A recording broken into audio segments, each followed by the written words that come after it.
Today you're going to hear from Jane Elias, who will be sharing the story of her father, Ben Elias, with you. Ben was a Holocaust Ben was a Holocaust survivor. He was born and raised in northern Greece. In 1955, he immigrated to the United States and he lived and worked in New York until his death in 2010.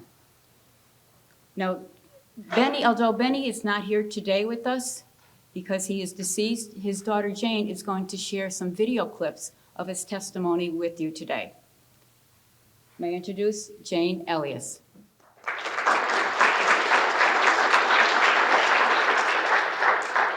Thank you very much. Hi, everybody.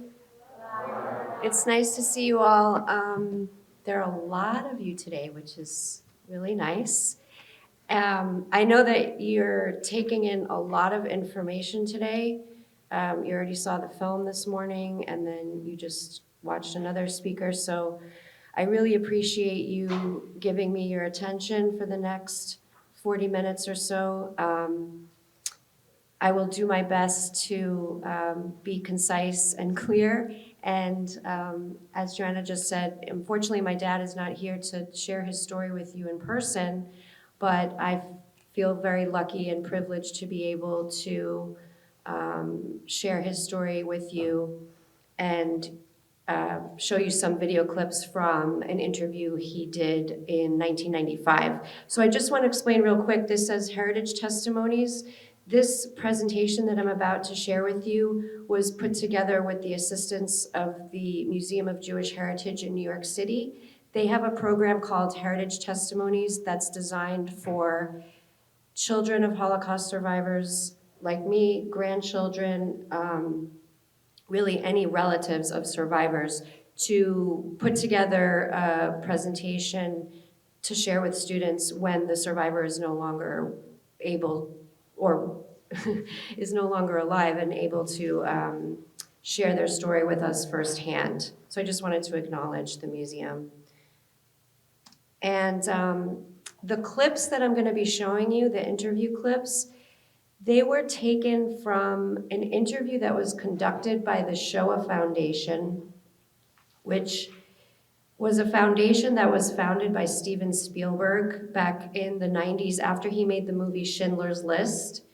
He founded this organization with the objective of recording testimonies of Holocaust survivors all over the world. So he sent out two-person crews, an interviewer and a camera person all over the world to get the testimonies of survivors on tape, and they now all exist in an archive that's housed at USC.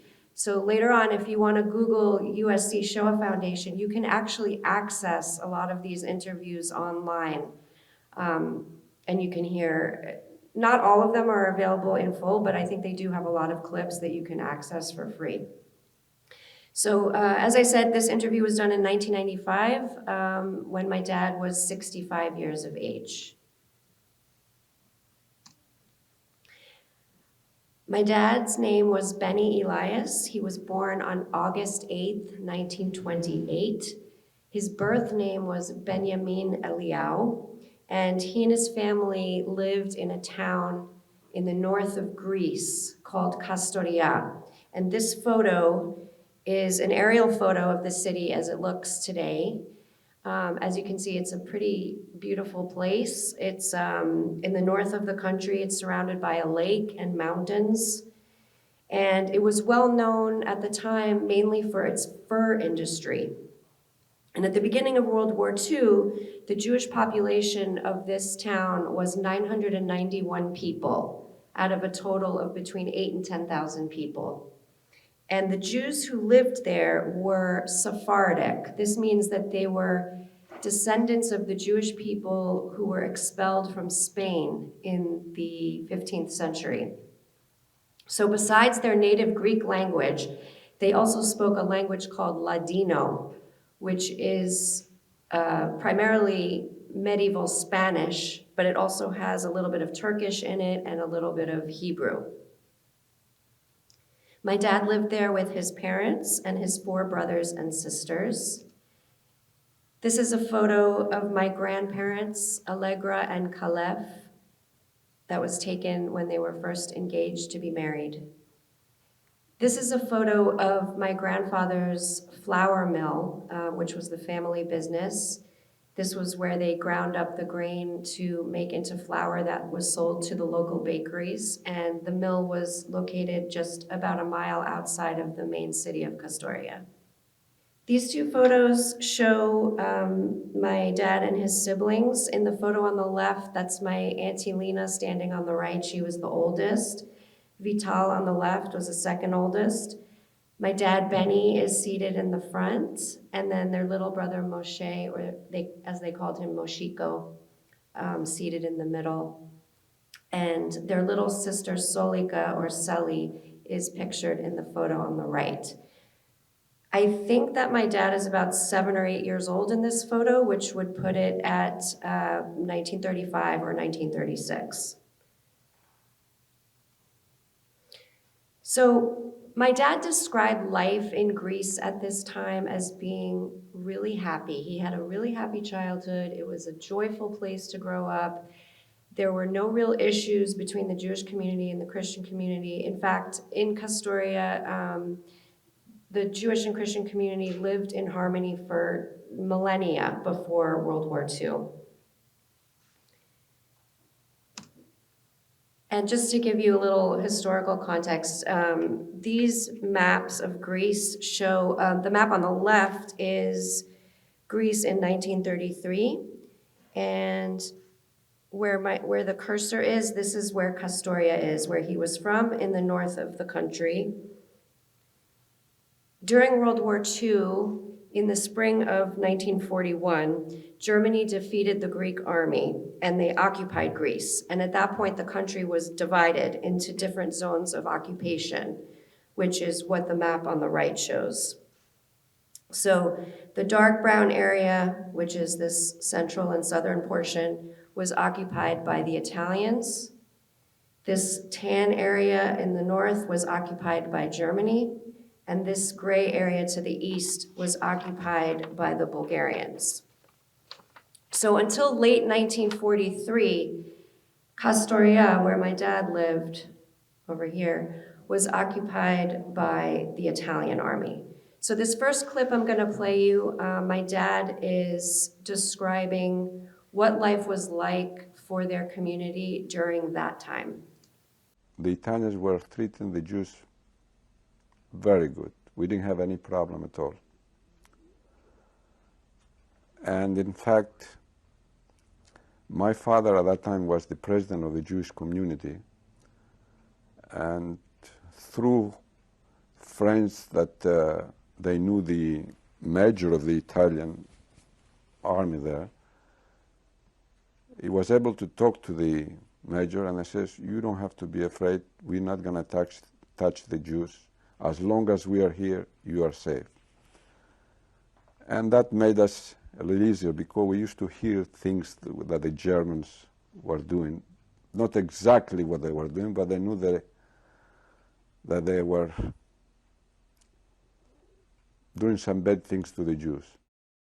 Unfortunately, this period of feeling relatively safe did not last. In September of 1943, Italy surrendered to Germany, and the town was taken over by the Germans. So here in this next clip, my dad is describing how things changed once that happened. They put us the Star of David. They start asking for money every day. They start harassing us. And on March 24, 1944, they arrested us all and they put us in a big house in Castoria. And from there they took us to Salonika in a camp, I think it used to call Pavlos Melas, a temporary camp, which we stayed there, I believe, about a week or 10 days. And from there, with the train, in those cars that they send animals, you know, not regular train, they took us to Auschwitz. So you just heard him mention that they were first taken to Salonika. Salonika is another name for Thessaloniki, which is the second largest city in Greece. And at one time, it was actually home to the largest community of Sephardic Jews in the world. It was actually nicknamed the Jerusalem of the Balkans. In the next clip I'm going to play you, he describes the journey from Salonika to Auschwitz and what happened when they first arrived there. And one thing I want to clarify, you're going to hear him refer to the crematorium. I know you saw this in the movie earlier. A lot of the arriving inmates in Auschwitz were sent immediately to their deaths in the gas chambers, and then their remains burned in the crematorium. In this clip, he doesn't say gas chambers, he says crematorium, but that's kind of his shorthand for describing that whole process. And we were, I don't know, packed, hardly we can sit. Maybe 70, 100, 150 people, I don't know how many in each car. And it was tough. We arrived in Auschwitz after a few days. I don't remember how many days it took. And the moment they opened the cars, we got out, and there were some Germans there, and they were selecting you. They used to tell you, you here and you there, you here and you there. And they said that whoever cannot walk, they can go by truck. But they weren't doing for a good cause. Anybody who went by truck went straight to the crematorium. We found out a little later. But at the same time, if you were looking good, strong enough for work, they used to tell you, you stay on this line, you go on that line, you go on that. They used to pick you whoever they want. So they selected the strong ones that they looked that they could work. The same thing on the women on the other side. The rest, children, babies, old people, mothers, they all went with the truck, and then we found out that they went straight to the crematorium.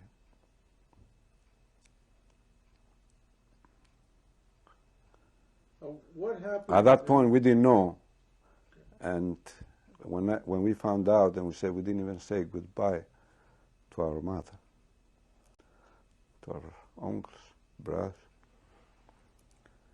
It was bad. Next, you're going to hear my dad describe what specifically happened to his family when they arrived at Auschwitz and what life was like there in those first few weeks. You're going to hear him use the word appeals. He's actually referring to the German word Appell, which means roll call. In the camps, these roll calls could go on for many, many hours at a time.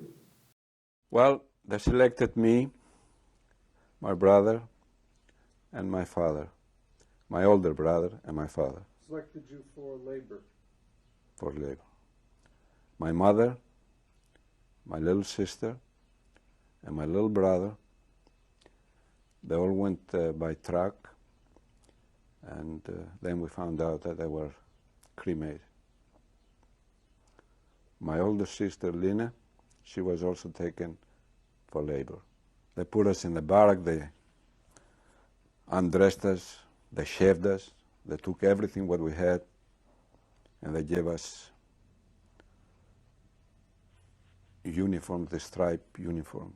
They used to take us 2 o'clock in the morning, 3 o'clock in the morning, used to wake us up, rush us, get dressed, we're going to go someplace, and then they used to change their minds, send us back to the barrack. After they shaved us, they gave us, they tattoo a number in the arm of each one. In fact, they put us according to alphabetical order, the names, the last names, and then they gave the numbers. Do you recall your number? Excuse me? Do you know your number? Oh, yes, I recall. Could you It's say it? 182044. And this is how they used to call us from that moment on. If they call your number, you have to be immediately in front of them or else you get punished. And I believe the same number appeared on the front of the jacket of the striped uniform. And they used to harass all these weeks their appeals. You know, there's appeal. Come out, they count you if anybody's missing, day and night, day and night. From Auschwitz, my dad was transported to another camp called Wassergraben, and this was a subsidiary of a large concentration camp complex called Gross Rosen. In the next clip, you'll hear him use the word commando, which here refers to a group of workers that were assigned to the same work detail in the camp. And at the end of the ordeal, 2-3 weeks, then one early morning, they put us in trucks and we start driving, I don't know for how long, hours, and we came to a place. It was a forest. I remember it was dark, cloudy, cold, although it was April. When you walk through a mud road through the forest, and on both sides large, long trees, and all of a sudden we encounter Russian prisoners, civilians, and they looked like skeletons, pale, yellow, dressed with rags, and they looked like that they didn't eat for a week. So immediately we knew we are going someplace where it's not going to be so good. And then we walked, I don't know, for an hour or so, and they brought us to a place where we see there were barracks, round barracks, like tents, only this was made from cardboard. And that was the camp. And they used to call it Wasser camp. It was empty, there was nobody there. We were the first ones who came. And soon enough they start separating us into different groups to go to work. Some groups we went to dig holes, to put pipes in the streets or in the forest. Some others to build houses, to repair roads. And there was a group which they were working in the mountain. It wasn't a mine, but they were digging into the mountain. And I know because later on I worked in this commando, this group. They built tremendous holes or chambers into the mountain, but tremendous, you could say as big as a football field. I started working, digging holes, ditches, building houses, and the conditions were terrible.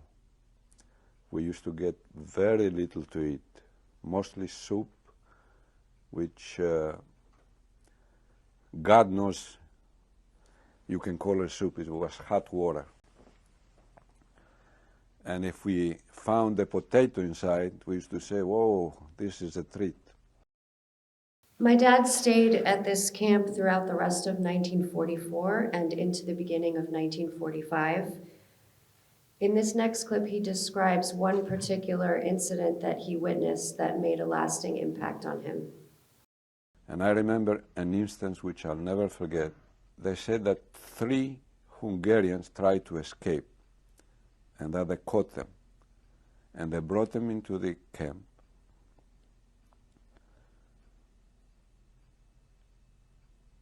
and they built, what do you call this, that where they're hanging the people?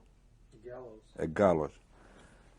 And they obliged us, all of us, with that snow and cold, it was already night, to come out of the barracks, stand in the cold, and to watch how they're going to hang these three persons. And I remember very well that when he gave the order to hang them, they pulled the cord, two of them instantly died. The third one, the rope was cut somehow, and he fell down, and he was alive. And the older inmates, they were saying, by law, if the rope is cut, they should let him live. But no, the Germans, they put him back. 3 times the rope was cut, and all 3 times, the second time that they hung and the third time fell down. Finally, the German, he went with his gun and shot him in the head because he didn't want to wait anymore to be hanged again. And this picture never went away from my mind. So it's now winter in the beginning of 1945, and Germany is losing the war. As the Allied forces approached the Nazi concentration camps, the SS organized what were known as death marches, where inmates were forced to walk extremely long distances under harsh conditions. The Nazis wanted to move the prisoners to camps that were further inside Germany in order to keep them from falling into Allied hands. In this next clip, my dad describes the start of the death march that he was forced to take from Zuiferwasser to Bergen-Belsen. And one day, they took us all, they counted us, they gave us a piece of bread like this, small, one slice like, and I said, let's walk, we're going to Germany. We start walking, I cannot tell you how many days and weeks. It came time that we didn't have anything to eat, nothing to drink. In fact, most of the people that they die from hunger and from thirst, and of course from exhaustion. I remember one day, it had rained the day before, and we passed from a town and there were some holes on the street. There was a little water, dirty, and we bent down to drink that dirty water. They won't let us. They used to hit us in the head. And move, rouse, they used to say. We started, as I said, 4,500 prisoners. When we arrived in the final destination that they thought that we should be, in Bergen-Belsen, we arrived only 1,500. All the rest died. There was a wagon in the back of the line and a car. Anybody who fell down, dead or alive, they used to put them in the car, and that was the end of it. So during this march, they made several stops at different camps, and one of these was Flossenburg, also in Germany. In the next clip, my dad describes the conditions at that camp and the way that they were treated by some of the guards. Put us at night inside a big barrack to listen to somebody who was playing the accordion, and then he was a sadist, I think. They used to call names or with the numbers from certain people who did something wrong, and they used to whip with a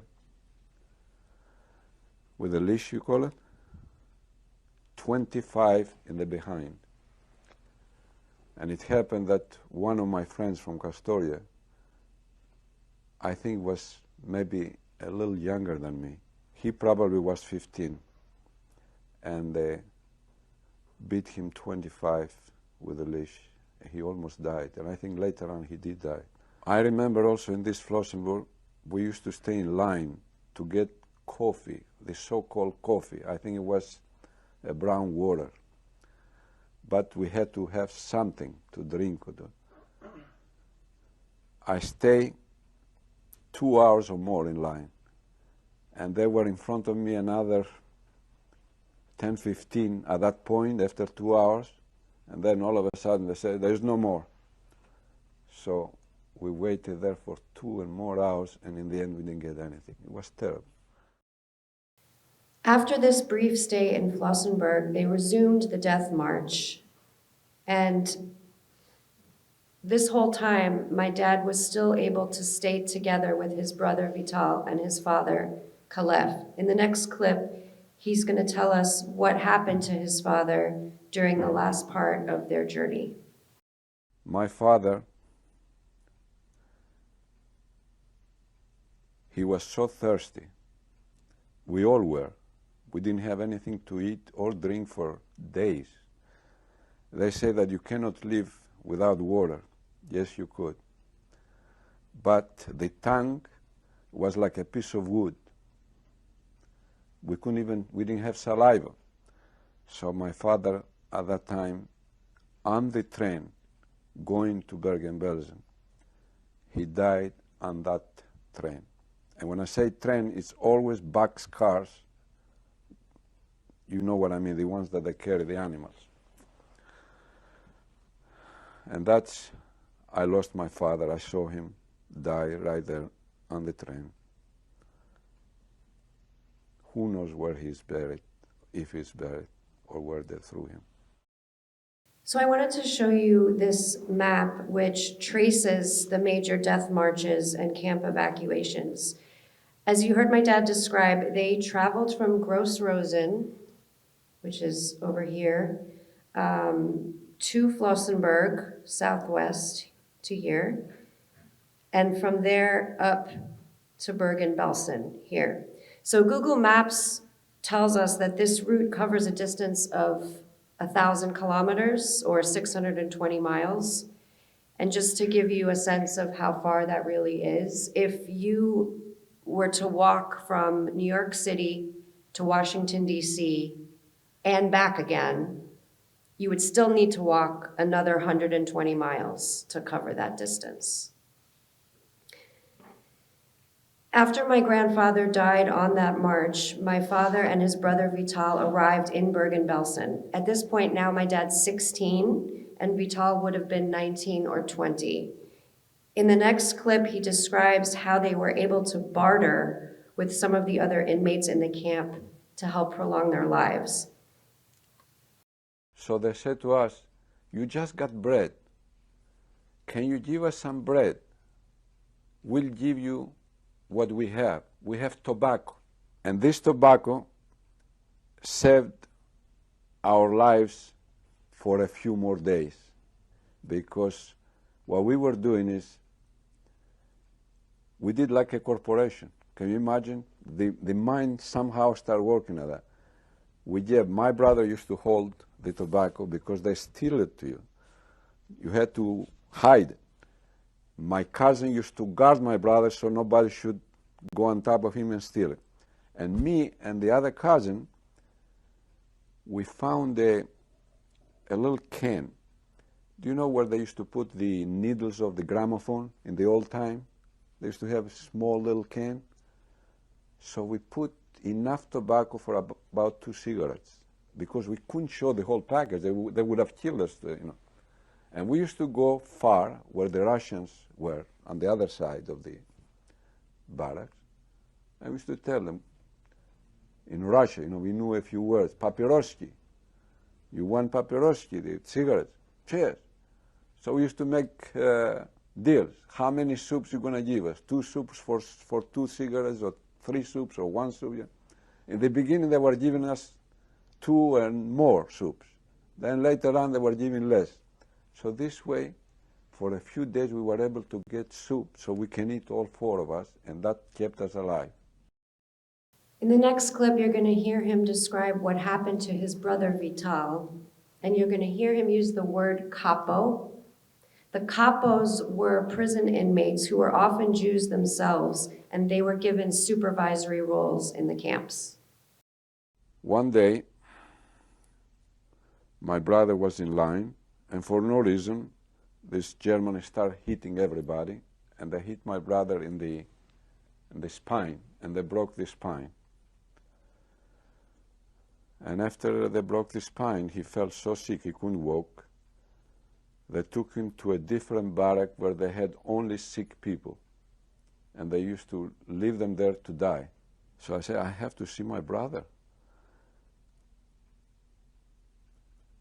I looked around, and I see the guard is guarding there, but he wasn't looking too much. Some of the capos used to say hi, and they used to pass without. So I said, I'm going to try to go in. Sure enough, I went in. He was turning that way, and I went. So I found my brother. He was lying down. He was almost dying. And at night, I slept with him. We were all exhausted. We were begging to die anyway. We didn't want to live. So we fell asleep, and when I woke up in the morning, I don't see my brother. Somebody had pulled him from there, took him the pants or whatever he was wearing, and my brother was dead. Thousands more prisoners continued to arrive in Bergen-Belsen as the camps closer to the Allied front were evacuated. With the overcrowding and the poor sanitary conditions and the lack of food and water, there was an outbreak of disease, including typhus and tuberculosis, and tens of thousands of prisoners died in those first months of 1945. Many of the inmates were ordered to carry the dead bodies to the mass graves. And in this next clip, my dad describes his experience of having to do that job and the lengths that people would have to go to in order to survive. We used to put the belt on the arm here in order to be able to pull, dragging through. Now, we were almost dead ourselves. We were skeletons. We only skin and bones. We didn't eat for days. We didn't drink for days. If you will drag one, either you die or possibly you live and you'll go back. But if you're going to drag another one, you'll die for sure. So it happens to me. I was pulling one, and I took him to the grave, threw him there, and I'm coming back. And it was getting dark at that point. All of a sudden, I was almost near my barrack. A German is with a machine gun, and he said to me, pick him up. Why? The guy who was carrying a dead, he died himself. So he had to stop two others, me and another guy, to bring these people to the grave. And I said, if I will carry this, guarantee I will die. I couldn't take it anymore. And he was standing with the legs apart and with a machine gun. Meantime, the other guy was trying to run away, and he turned this way with a gun. And me, somehow my mind worked. I ran under his legs, and I ran into the barracks. And I didn't even know if it was my barracks, but happily I found out it was my barracks there. And that's how I got saved at that time. Many days that they were coming to take us for work, and I couldn't go because I knew I would die, I used to go and sleep with the dead because I looked exactly like a dead. And that's how they let me through, because they couldn't find me. They used to grab whoever was standing, you know. We were so hungry that I heard that people were eating people. I didn't see it, but they said so. And me, personally, I was trying to eat soles from old shoes we used to put in the fire. We light the fire, put the sole in order to eat. Old bones, anything that we could chew something. So it's now April 1945, and Germany is on the verge of military defeat. In Bergen-Belsen, the Nazis were now systematically executing groups of prisoners every day. In this last clip, I think this is the last clip of him I'm going to play for you. My dad describes what happened on the morning of April 15th, 1945. We didn't eat for so long, we didn't drink for so long. We were begging God to take us. All of a sudden, the morning of April 15, must have been very early, 7 o'clock in the morning, I don't know, very early. A prisoner comes in. He had gone out and he came in. He says, "The British are here." So everybody says, "So what?" It took maybe, I don't know, 20 seconds, 30 seconds. We didn't realize what he said. And then we said, "What did you say?" "I told you, the British are here, we are liberated." And like God gave us power, we got up from the beds or from wherever we stand, and we got out of the barrack. On the day of liberation, my dad was 16. The British set up an emergency hospital just outside the camp where he stayed until June. And from there, he was placed on a transport to Sweden, which is where thousands of Jewish refugees were being sent to recuperate. They received us like brothers. They came to the boat that brought us there. They start throwing us chocolates, cookies, all kinds of things. And they treat us very well. The first thing they did, we came out of the boat, there was some tents set up at the port. They stripped us, and there were some nurses there. They brushed us with brush, hard brush, because I forgot to tell you, the lice, we were full of lice all this time. Lice you never saw. We used to grab like this under the arm and throw the lice in the fire, and used to hear like a machine gun. So at that point, when I arrived in Sweden, I got so sick on the boat coming. They weighed me. I was 70 pounds, just bones and skin. And he stayed there for a total of 4 years. This photo on the left was taken in the hospital in Malmö, Sweden, during his first month there, shortly before his 17th birthday. The photo on the right was taken about 6 months later in January 1946. So you can see even in those 6 months, he started to recuperate pretty well. 1 year after the liberation, my dad found out that his older sister Lena was alive, that she had survived the war. That's a whole other long story, but he found out through a relative in the United States that she was alive. And they were the only 2 members of the immediate family who survived. After 4 years of living in Sweden, my dad went to Israel. Then later he went back to Greece, where he got the flour mill up and running again. And then eventually he came to New York City in 1955, where he started a textile business and a family of his own. This photo on the left shows my dad with my Auntie Lena at her wedding in Greece in 1954. The photo on the right is over 50 years later. This is actually a still image from a documentary film that my cousins made, in which they spoke on camera together for the first and only time about their experiences during the Holocaust. This photo was taken in 2008 in Long Beach, which is where I grew up, on my dad's 80th birthday.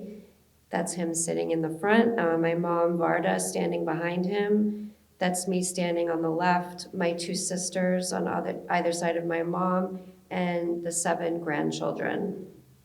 And I just wanted to end on this photo. This is one of many pictures I have of me and my dad practicing one of our favorite pastimes, which is dancing. He was a really good dancer. And I thought that this photo does a pretty good job of capturing some of his spirit. This photo was taken at a friend's wedding in 2009, about a year and a half before he passed away at the age of 82. At the very end of my dad's interview, the interviewer asked him to reflect on his experiences, and I just wanted to play you the audio of that last bit of the conversation. What do you make of all this? Why did you survive? And when you think about what happened to you, what do you make of this? I think it's luck. It's meant to me. God wanted to be like this, I guess. I don't know, and to tell people that this should never happen again, never, to anybody. And we hope that it'll be peace in this world. Thank you all so much for listening and for the opportunity to share my dad's story with you. I think we only have like a couple of minutes. I don't know if we have time for, do we have time for any questions? If anyone has a question, I'm happy to answer it. Or if you want to ask me outside, when we're getting lunch, I'm happy to do that too. Yes? Yeah, sorry, real quick. She's asking, why did my dad leave Greece to come to the United States? The short answer is, my Aunt Lena, who he reconnected with, she had immigrated to the United States, and he was all alone in Greece, really, running the mill. There was no more family there, so she urged him to come, and she made the papers eventually to bring him over. It took some time, but yeah, eventually he was able to come over. And also, I didn't mention this, is sort of an interesting bit of trivia, but the ship that he came over on in 1955 was called the Andrea Doria. The next year, that ship sank. So it was a pretty major collision, summer of 1956. So it was just like another, that always struck me, because I feel like for someone who, you could view this as being unlucky, having had to go through all this, but I think he actually was blessed with a lot of good luck throughout this time. So, yes, you have a question? Yes, my Aunt Lena actually outlived everybody, but she just passed away in 2017. She was 95. She married someone who was also from the same town in Greece. They had 3 sons, and 2 of them have children, and some of them have children. So I don't know right now off the top of my head how many descendants, but there are children, grandchildren, and great-grandchildren. And I grew up 2 blocks away from her. She lived in Long Beach also. Thank you so much.